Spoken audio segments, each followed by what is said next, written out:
Hello. Ẹ̀yin èèyàn mi, ṣé mọ̀ pé àwọn olórí tó wà láàfin kábíyèsí criminal ni wọ́n, they are mean, wọ́n mean kìí ṣe kékeré, wọ́n tún ń gbébọn. Wọ́n ní ṣe Ashley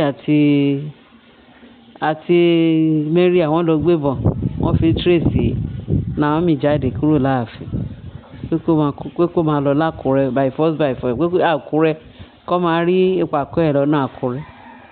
Wọ́n ló dẹ̀ fún kọ́kọ́rọ́ ó dẹ̀ sáṣẹ mọ́tò bó ṣe dú lọ sọ́nà Àkúrẹ́ nìyẹn.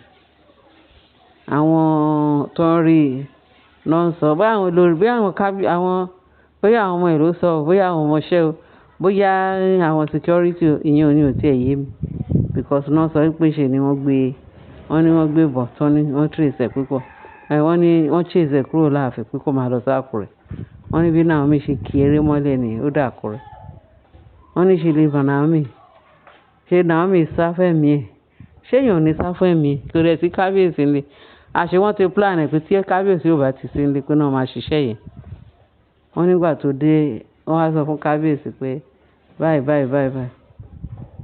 Naomi ò dẹ̀ wá kò wá mú fóònù dání bó ṣe dé Àkúrẹ́ ló bá ní fóònù ìyá ẹ̀ ló fi pe kábíyèsí o nǹkan báyìí ní nǹkan táwọn ìyàwó yín lórí ṣe láàfin o wọ́n ti fìbọn chase òun kúrò láàfin pé kí òun kì í ṣe kékeré o òun ti sá wá sọ́dọ̀ ìyá òun ní Àkúrẹ́ o wọ́n ròyìn kábíyèsí nílò tó ní bẹ́ẹ̀ kò sí nǹkan kan tó ṣe àwọn olóhùn fine kò sí nǹkan kan tó ṣe olóhùn fine pé kò sí nǹkan kan pé wọ́n kàn tí wọ́n ní bórí kábíyèsí ṣe kọrin nìyẹn ló bá pe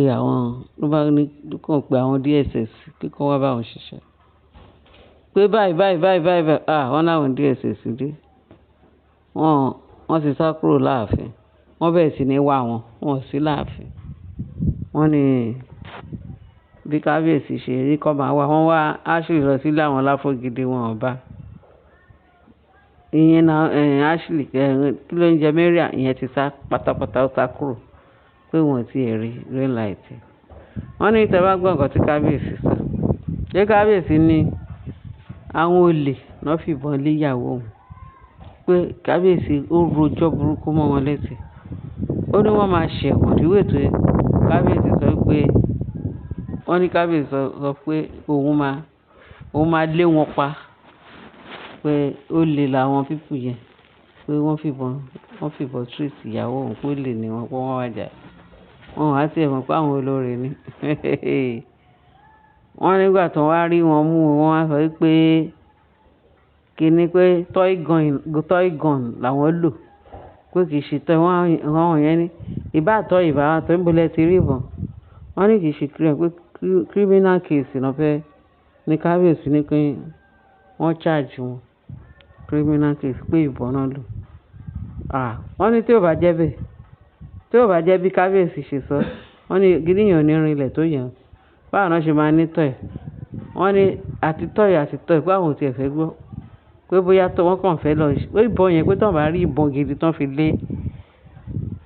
fi lé Naomi kúrò láàfin pé nǹkan máa ṣẹlẹ̀ sí wọn. Wọ́n ní kábíyèsí ní bá wọn lérí gidi gan ṣe rí pé àwọn pípù yìí ṣe rí pé wọ́n mìín gan káwọn obìnrin ibi tí kinní yẹn ká wọn lára dé ṣé bàbá kábíyèsí ló bí àwọn obìnrin yẹn tó fi di pé wọ́n wá takú ọkọ tó fẹ́ wọn láàárọ̀ gan tó fẹ́ wọn tó ń ṣe kinní láàárọ̀ ọjọ́ ayé wọn ṣé wọ́n lè ṣe gbogbo irú nǹkan báyìí fún ọkọ wọn kábíyèsí tàṣé ọkọ tó ń rí lọ́sàn-án gan gbogbo ìtàn rí kábíyèsí náà tí kábíyèsí fẹ́ wọn sáàfin tó pé 3 years ni ṣé ọkọ ni ṣé wọ́n ṣe ń fẹ́ kọ nìyẹn ẹ bà ilé yín jẹ́ ẹ bà gbogbo nǹkan everything about them wọ́n bàjẹ́ wọ́n wá sílé onílé wọ́n náà fẹ́ bà ilé onílé jẹ́ láì ṣe pé bóyá wọ́n family láì ṣe pé gbogbo wọn jẹ́ ọjọ́ oyè pẹ̀lú kábíyèsí láàfin ẹ mọ̀ pé kinní yìí lágbára a lè sọ fún kábíyèsí ẹ wá nǹkan ṣe sí, ẹ wá nǹkan ṣe sí. Kábíyèsí wọ́n yìí sí àyàlé. Àmọ́ nǹkan tí wọ́n fẹ́ dà. Àmọ́ bóyá kábíyèsí pẹ̀lú wọn, bóyá àmọ́rú ìmùlẹ̀ tí àwọn àti kábíyèsí múlẹ̀ o. Láì ṣe ìyàwó tuntun, láì ṣe ìyàwó kékeré, láì ṣe ìyàwó tó ṣẹ̀ṣẹ̀ tó tí ì mọkùnrin rí. Ṣùgbọ́n àwọn eléyìí tán ti bàlé jẹ́ tán bọ̀nà jẹ́. Tó jẹ́ pé èérí kún ọwọ́ wọn, ẹ̀jẹ̀ kún ọwọ́ wọn, nǹkan burúkú olóńlọ lọ́ọ̀kan lọ́hùn nínú ayé wọn. Wọ́n wá sílé onílọ́ bẹ̀rẹ̀ sí ní ìbàjẹ́. Ẹ jọ̀ọ́ ẹ̀yin èèyàn mi, ṣé irú orin wo náà fẹ́ kọ sí irú àwọn obìnrin túláàsì bẹ́yẹn, irú àwọn èèyàn bẹ́yẹn? Àwọn ọkùnrin gan-an wọn ò lè ṣe irú nǹkan tí wọ́n máa ṣe irú nǹkan tó ń ṣe yẹn. Wọ́n máa kó ẹ̀yìn wọn ságbà ni. Àwọn obìnrin tí kábíyèsí wá wò ṣoṣoṣo kó sọ wípé bọ́n ṣe ń ṣe wọ́n ṣe bàjẹ́, bọ́n ṣe ń ṣe bàjẹ́ náà ṣe bàjẹ́. Wọ́n continuation ìbàjẹ́ wọn kò tiẹ̀ láfiwé, kò límìtì rárá. Wọ́n kàn ń ṣe bàjẹ́ yẹn lọ, wọ́n kàn ń hùwà búburú yẹn lọ. Nígbà bá yá kábíyèsí á tún fojú fò rá. Àbí irú òtùmọ̀pọ̀ wo náà ń lò? Bó tiẹ̀ jẹ́ òtùmọ̀pọ̀, ṣéjọ́ kan òtùmọ̀pọ̀ ò ní bàjẹ́ ni? Àti pé fake tiẹ̀ lòtùmọ̀pọ̀ wọn gan ò tiẹ̀ ṣiṣẹ́. Kò ṣiṣẹ́.